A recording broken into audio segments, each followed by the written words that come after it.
Hi folks, it's Dragon. The day after the firewood cutting. This is Bob. Friends for years, and probably a generation older than I am, but he's going to show us a bit on knife making. It's probably going to be a two-part series. So I guess the idea is, if we look down here, what we're initially going to make it out of is an old car spring. Now, it's all about salvaging what you can find to make the things you want. So Bob's going to stencil a knife on this car spring and give us a bit of a talk as he's going, and then we're going to try and cut the stencil out and just roughly shape it, and then in another part of this series we'll do the charcoal forge bit. So I'll hand it over to Bob. Yep, alright. Doesn't matter, any car spring will do pretty well. It's quite easy to do it this way. If you had to do it from in a forge right from scratch, it'd take you a considerable amount of time and effort. We're going to do it. We're going to cheat a little today, and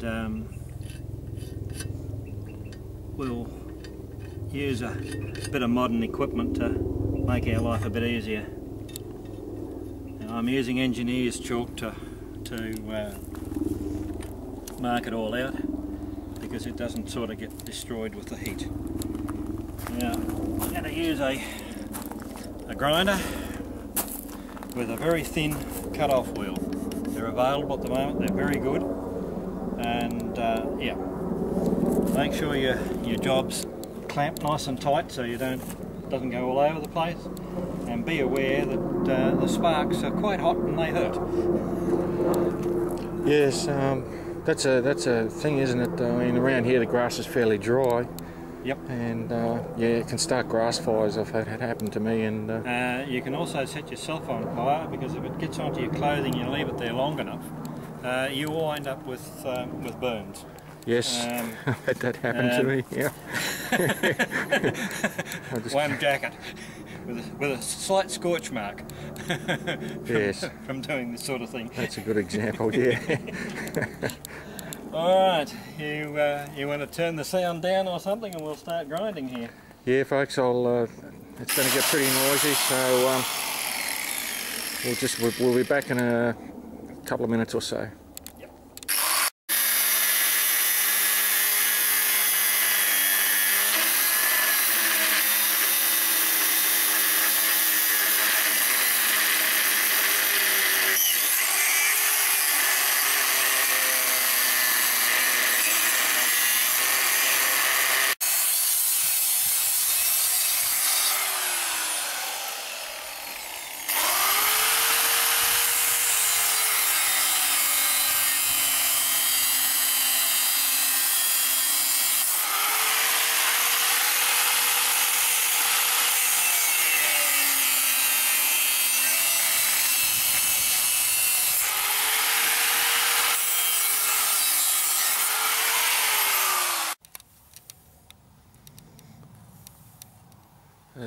That's the one that Bob's just cut out. Yep. We just cut it out, and now we'll take it over, and on a bench grinder we will do a little bit more shaping. If you notice, all the cuts with these little thin wheels have got to be straight.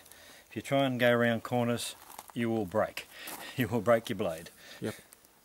And I don't mean the knife, of course. It's just the cutting wheel will break, and a shattered wheel in your face is not pleasant. No, you're right. Yeah. That's why you do try and protect yourself reasonably well with glasses, and preferably good leather gloves. And yeah, that took us, what, a couple of minutes? A couple of minutes. Now, we've spoken about this morning, Bob, and just for the viewer's sake, okay, Bob's used modern tools to cut these out. And while we've got the use of them, and I'd like Bob to quote what he told me this morning about using modern tools to...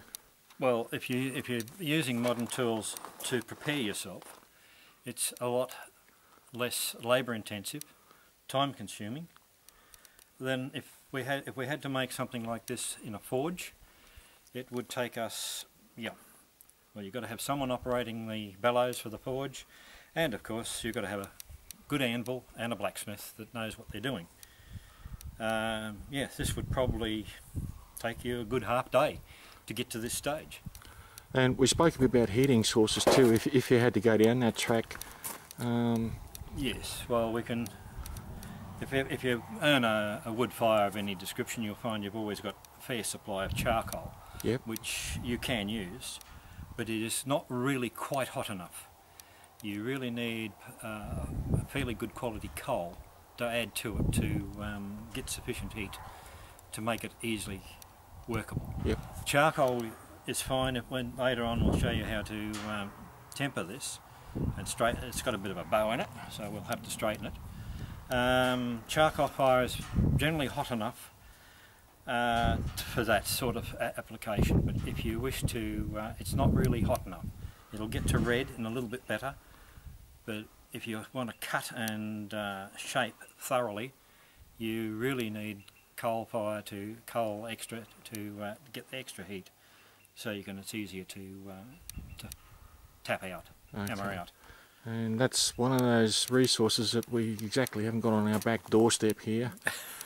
I also like to mention too that a number of viewers have heard me made reference to the junkyard supermarket out there.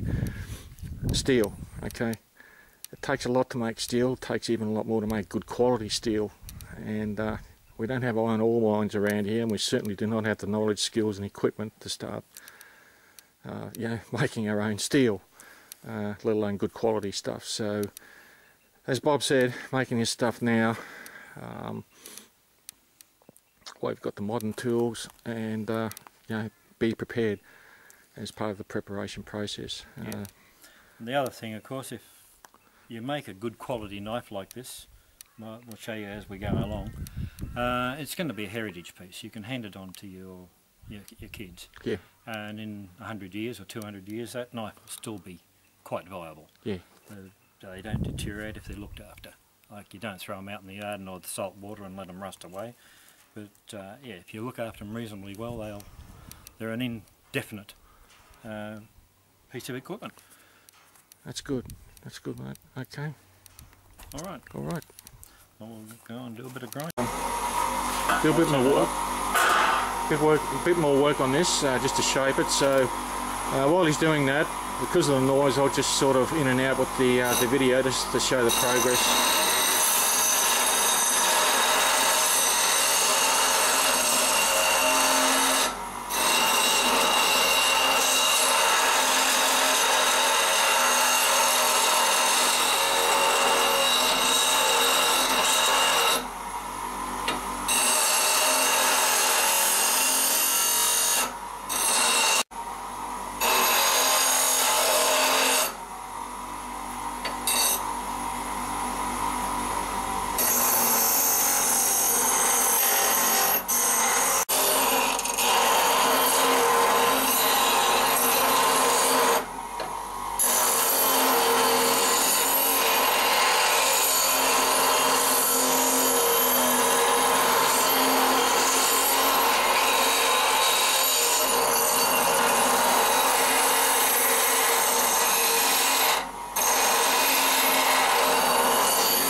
Okay, Bob's just clamping the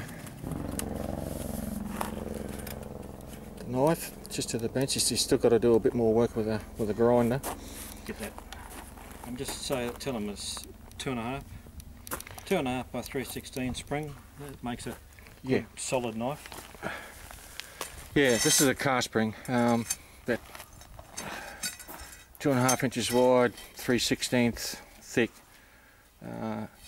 And of course, being a car spring, it's very high quality, high tensile steel. So that gives you some idea. Again, in the junkyard supermarket, when you're salvaging this stuff, comes back to you've got to have the tools to take this off the vehicle as well. So, which is another topic I'll cover sometime later on the forum. So, in this exercise, we're using a mixture of modern and old technology. with the forge when we get to that point in time. And this blade here is another one that Bob made up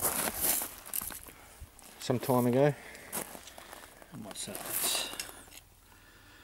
That's 1.5 inches by 316, 8, 316, what's the other one, 516, that must be a 516 blade, the original one. That's 316, that must be 5. Okay. This one hasn't been put through the forge yet. Oh, has it? No. No, that one hasn't been heat treated, it's just been shaped. Yeah. And this will be a full tang one. I learned a lot about Bob because he's very good at metalworking, so it's a learning experience for me too. So anyway, now we're going to use a fairly heavy piece of equipment. You can do this with the little ordinary 4-inch grinder that's available commercially. Most workshops have got them in. The thing you got to remember with the 4-inch, don't do it for too long because you will burn them out. okay. This machine is totally different. As you see, no guards on it. It's that old. It's yeah, pre that era. All right.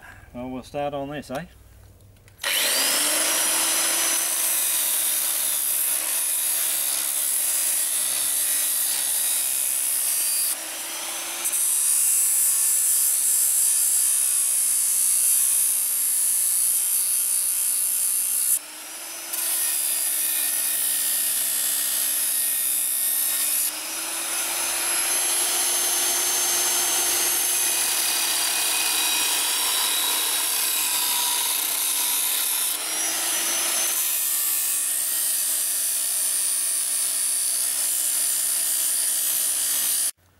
Okay. Okay, well this is the item we've sort of 3 parts finished now. It takes about an hour and a half to get this grinding done. If you're looking in here, if you can get a close-up of that, where the cut-off wheel has gone in, don't panic about it because the amount of strength left in that handle it won't break in those positions. But that is now ready for heating and straightening, so we got a straight blade instead of a curved one. Can you make a left-handed or right-handed knife? Oh, well, we can. You just leave a little bit of a curve on the left or the right, depending entirely which way you are. I'd almost be inclined to leave it at that curve because if you're right-handed, you'd slice it that way.